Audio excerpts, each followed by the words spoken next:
Nuestro buen Dios y Padre Celestial, soberano de la creación, nos acercamos a ti, Señor, confiados en la obra de nuestro Señor Jesucristo, en quien tenemos el privilegio de estar directamente ante tu presencia, Señor. Gracias, Señor, por ese privilegio que nos das.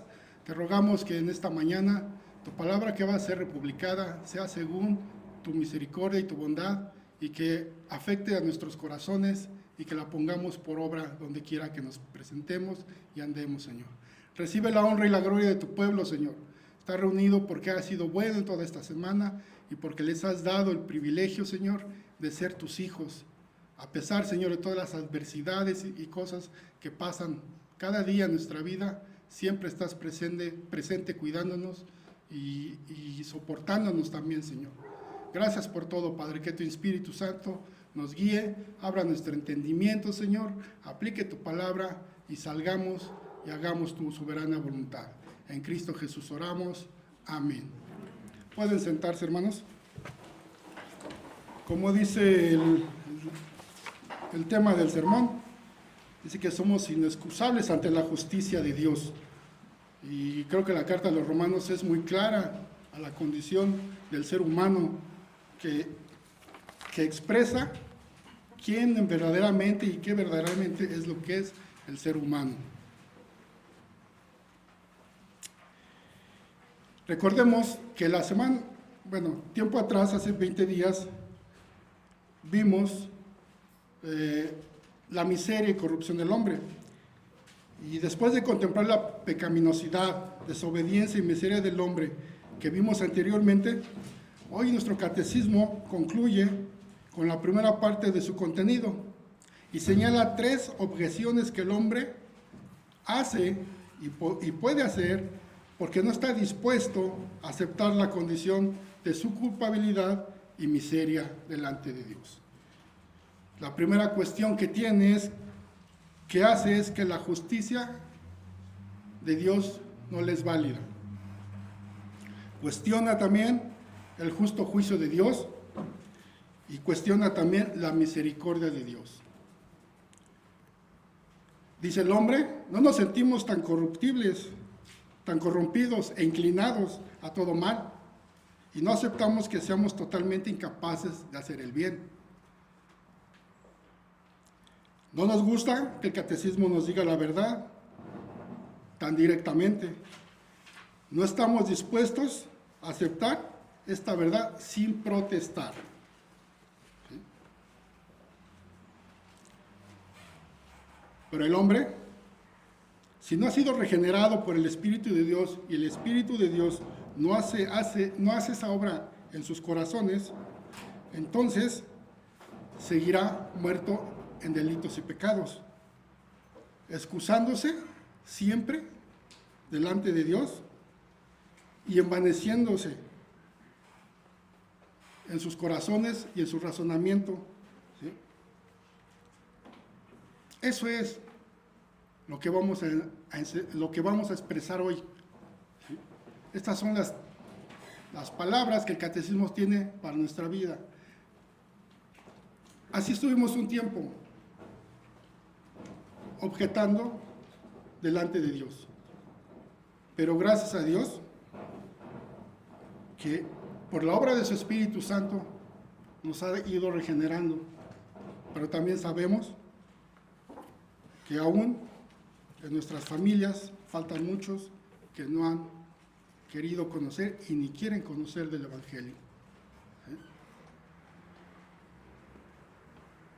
Y esto va para nosotros como hijos de Dios, como hijos que nos ha llamado, ¿sí?, al reino de su Hijo, sin merecerlo. Y esta es la enseñanza que nos enseña el Catecismo de Heidelberg en sus preguntas 9, 10 y 11 y sus respuestas, que a continuación voy a dar lectura. Les pido que mantengan su Biblia abierta porque vamos a leer unos textos para confirmar lo que está diciendo las preguntas. Pregunta 9. ¿No es Dios injusto con el hombre al pedirle en su ley que haga lo que no puede cumplir? La respuesta es no. Dios creó al hombre en condiciones de poderla cumplir, pero el hombre, por instigación del diablo y su propia rebeldía, se privó a sí mismo y a toda su descendencia de estos dones divinos. Busquemos Génesis 3:6 y 13.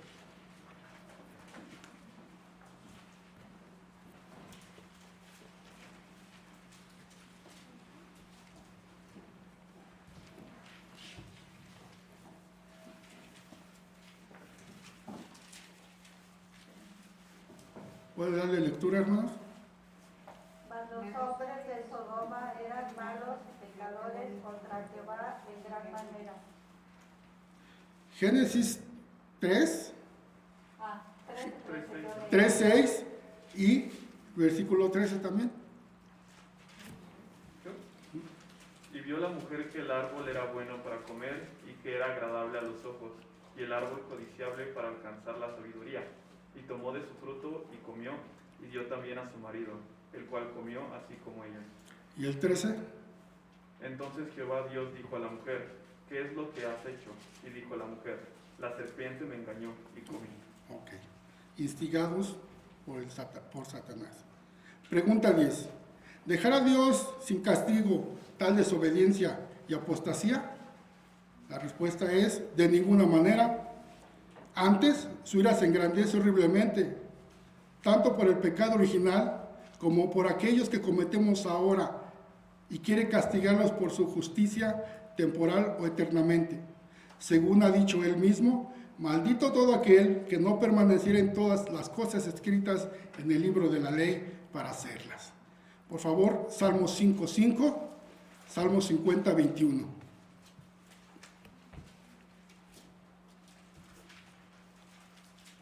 Los insensatos no estarán delante de tus ojos. Aborreces a todos los que hacen iniquidad.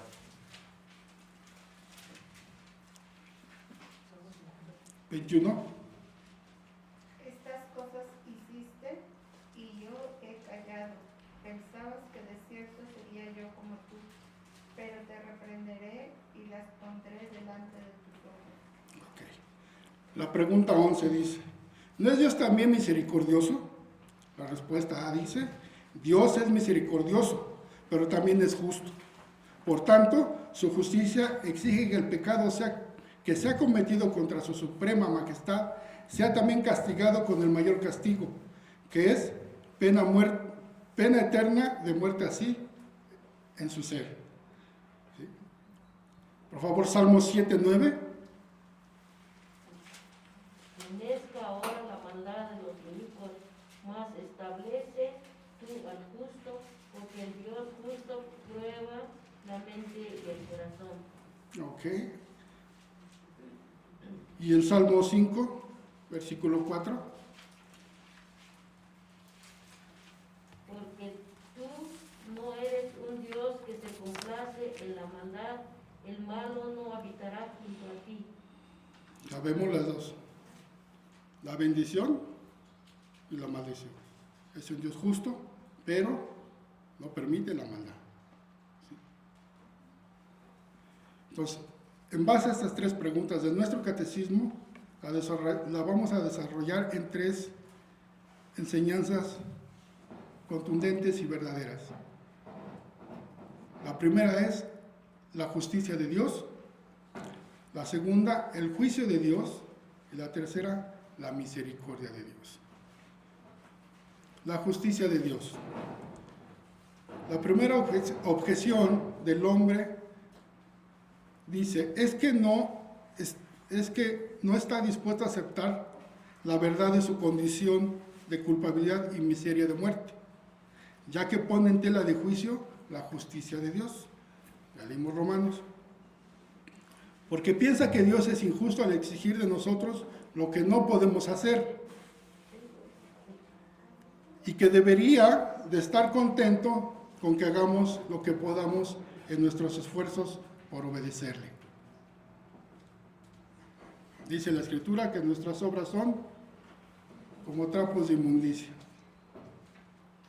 Pero nuestro catecismo explica por qué Dios exige al hombre una perfecta obediencia. Porque Dios lo hizo plenamente capaz de cumplir con perfecta obediencia su ley, que se resume en una sola palabra: amor.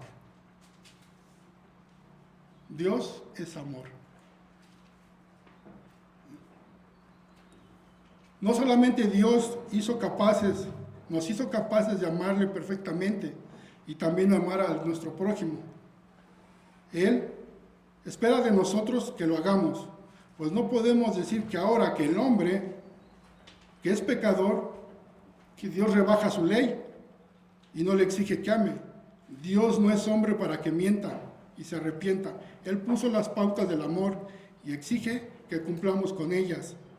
Y de no serlo así, estamos pecando. Es claro lo que Dios dice. Ya sea que comamos o bebamos o hagamos cualquier otra cosa, hacerlo para la gloria de Dios. ¿Sí? Que amemos a nuestro prójimo, ¿sí? Porque eso es grato a la presencia de Dios. Pero el adversario de Dios, Satanás, desde el principio no quiere que el hombre ame y mucho menos que ame a Dios. El hombre es quien pecó, es culpable, pero lo hizo por instigación del diablo. Le vendió al hombre otros intereses diferentes a la voluntad de Dios y el hombre tomó partido con el enemigo y el hombre se convirtió en aliado del adversario y por tanto en adversario de Dios. El ser humano le dio la espalda a Dios. Su desobediencia fue un acto deliberado y el hombre pecador actual lo sigue siendo.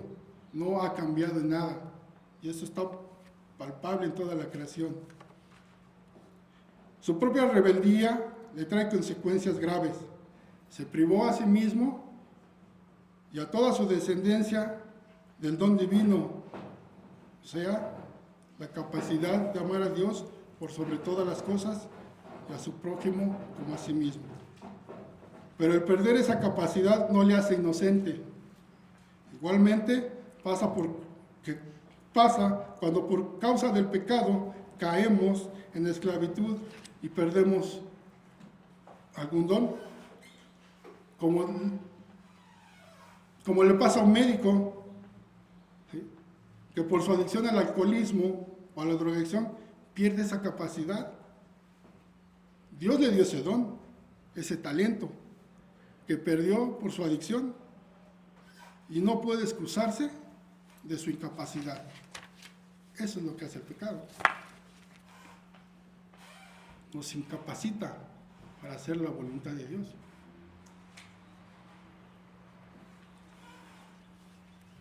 Segundo punto, el juicio de Dios.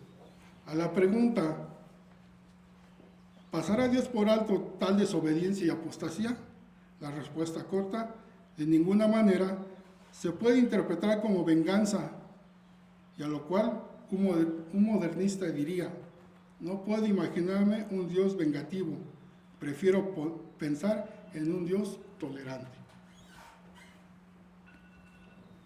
Pero la idea del catecismo en su respuesta no es la venganza. Es como un magistrado, al emitir un juicio, no es por venganza, sino por justicia. El pecado es antitético a la naturaleza de Dios, y si Él lo tolerara, sería negarse a sí mismo. Es en este sentido que debemos entender la frase: de ninguna manera Dios dejará sin castigo el pecado. Por eso se añade a la respuesta: por su perfecta justicia. Dios es tal como se revela ser, y nos conviene que así sea. Revela su ira contra el pecado.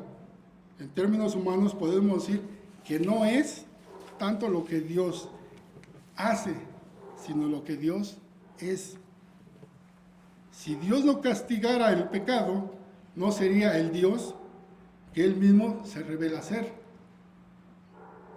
Y esto lo vemos en la estructura de la creación, en el orden que Dios mismo impone a lo creado. El pecado exige castigo, es parte de la naturaleza de las cosas. La ira de Dios no es una agitación violenta como son los celos humanos. La ira de Dios es una expresión de su rectitud, de su justicia y de su santidad. Si Dios pasara por alto, el pecado no sería justo, ni recto, ni santo.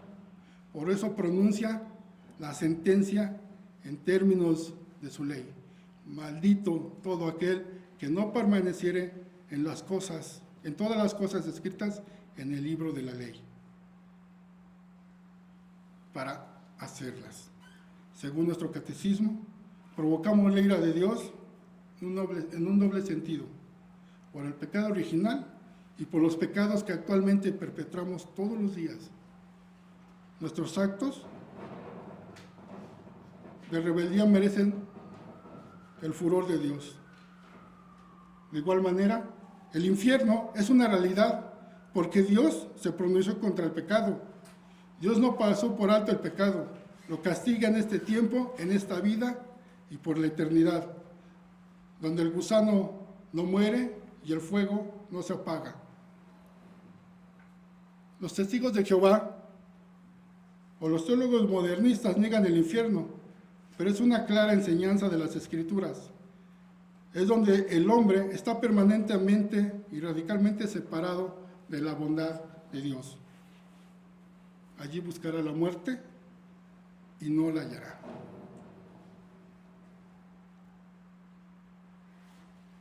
Es verdad, debemos sentirnos dichosos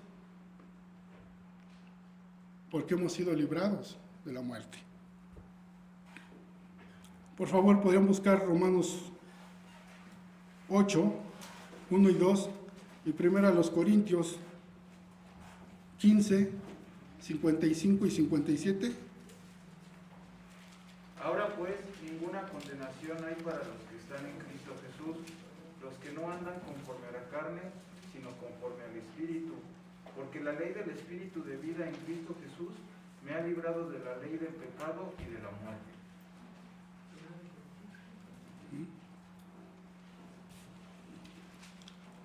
¿Leíste Corintios? Romanos. Romanos, Corintios 15, 55. ¿Dónde no muerde tu aguijón? ¿Dónde os sepulcro tu victoria? ¿Sí, hermano? Más, 57. Ya que el aguijón de la muerte es el pecado y el poder del pecado la ley. Ajá. Mas gracias sean dadas a Dios que nos da la victoria por medio de nuestro Señor Jesucristo. Okay. Entonces, si hay el infierno, ¿verdad? Y solamente los que hemos creído en Cristo no lo vamos a pasar, porque Cristo venció el pecado, que es la muerte. Esa muerte eterna que estaba destinado para la descendencia de Adán, Cristo la venció en la cruz y resucitó al tercer día. Ese es el gozo y la dicha que nosotros tenemos. Ese es el juicio de Dios.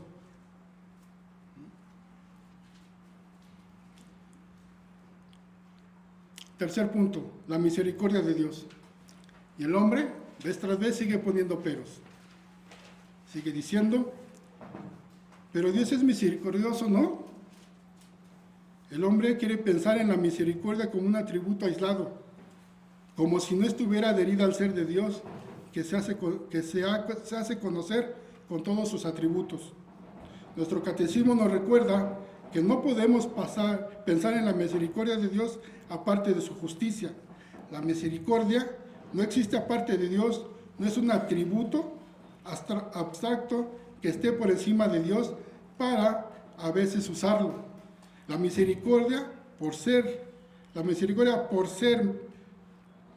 atributo de Dios es justa, santa, sabia, soberana, recta y buena. No podemos contrastar la misericordia de Dios como si fuera aparte u opuesta a la justicia, porque tal contraste sería entonces un contraste contra el mismo ser de Dios. Nuestro catecismo no se mete en profundidades filosóficas y teológicas, simplemente afirma que Dios sí es misericordioso, por tanto es justo. La misericordia de Dios se ve en la salvación que ha provisto para su pueblo, y la misericordia se hace más misericordia por ser justa. Dios es justo. Salmo 5, 7.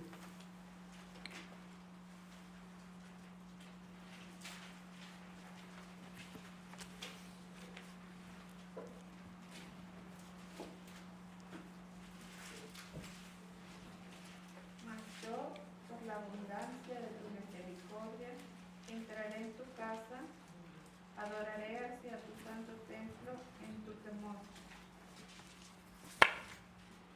¿Y qué estamos haciendo, hermanos?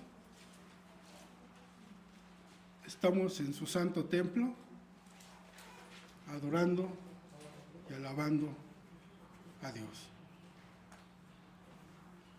Porque su misericordia nos ha alcanzado. Si Dios no nos hubiese llamado, estaríamos en otro lugar en este momento.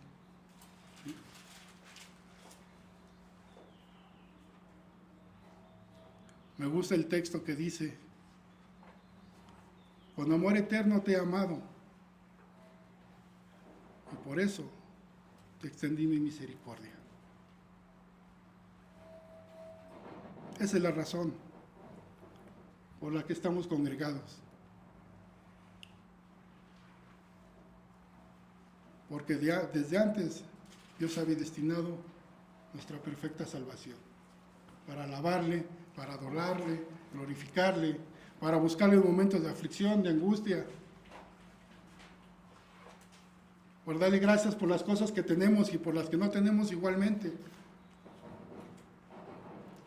Porque hasta el día de hoy estamos sanos. Esa es misericordia. Porque hemos visto enfermos en nuestras casas. ¿Sí? Hemos oído de amigos, familiares que ya no están. Pero bendito Dios, que nos ha librado de todo esto, las enfermedades, y más la que está aconteciendo ahorita. Conclusión, hermanos. El pecado es una ofensa contra la suprema majestad de Dios. Y toda ofensa por su naturaleza exige ser castigada. Con mayor razón lo exige la naturaleza de nuestro Dios, 3 veces santo. Y si el pecador no se arrepiente, perecerá eternamente. Nuestro Dios es también misericordioso. Perdona la iniquidad, la rebelión y el pecado. Guarda misericordia a millares en la obra que satisface su justicia. Y esta es la salvación por el sacrificio de su Hijo. Gálatas 4, 4 y 5.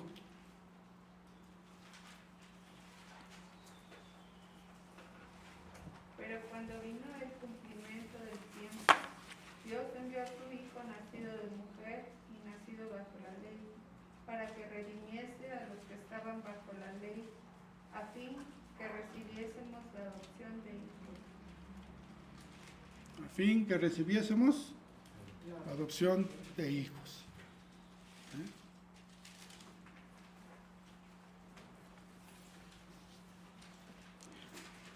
Terminemos recordando la exclamación también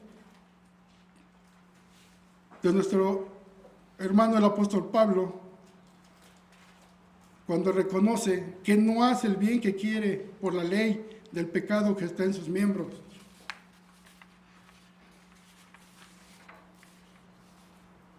Reconoce su condición de miseria y dice: miserable de mí, ¿quién me librará de este cuerpo de muerte? Dice la respuesta, gracias doy a Jesucristo, gracias doy a Dios por Jesucristo, Señor nuestro.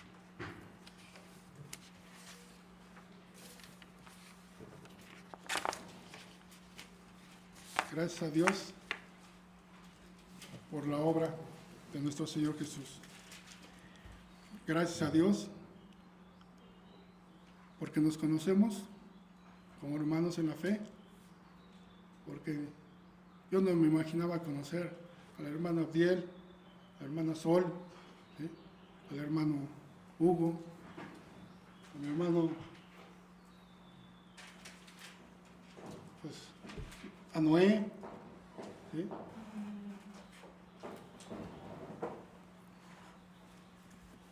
Esa es la misericordia de nuestro Dios. Nos ha librado de su juicio. Ahora somos libres. Si el Hijo os libertare, seréis verdaderamente libres. Oremos, hermanos. Señor, gracias por tu palabra. Gracias porque nos ha rescatado de nuestra vana manera de vivir, no con cosas corruptibles como oro y plata, sino con la sangre preciosa de Jesucristo, la de un cordero sin mancha. Gracias, Señor, porque hoy podemos estar contentos, que estaremos un día ante tu presencia, porque no vamos a ser enjuiciados para eternidad, sino para vida eterna. Gracias, Señor, por el privilegio de ser parte de tu pueblo, parte del pueblo de tu Hijo, Señor, porque todo gira alrededor de nuestro Señor Jesucristo. Gracias porque, pues, de todas las cosas que nos da, Señor, ayúdanos a ser sabios y prudentes, ayúdanos a no solamente ser oidores de tu palabra, Señor, sino hacedores de ella. Bendice a nuestras familias, a nuestros hijos, que aún son rebeldes y contumaces, que a veces ponen pretextos para escuchar tu palabra. Ten misericordia de ellos. Y gracias por los hijos que están también aquí, porque han escuchado también tu palabra y les has llamado a arrepentimiento. En el nombre de Jesús, oramos y te agradecemos todo lo que haces por nosotros. Amén.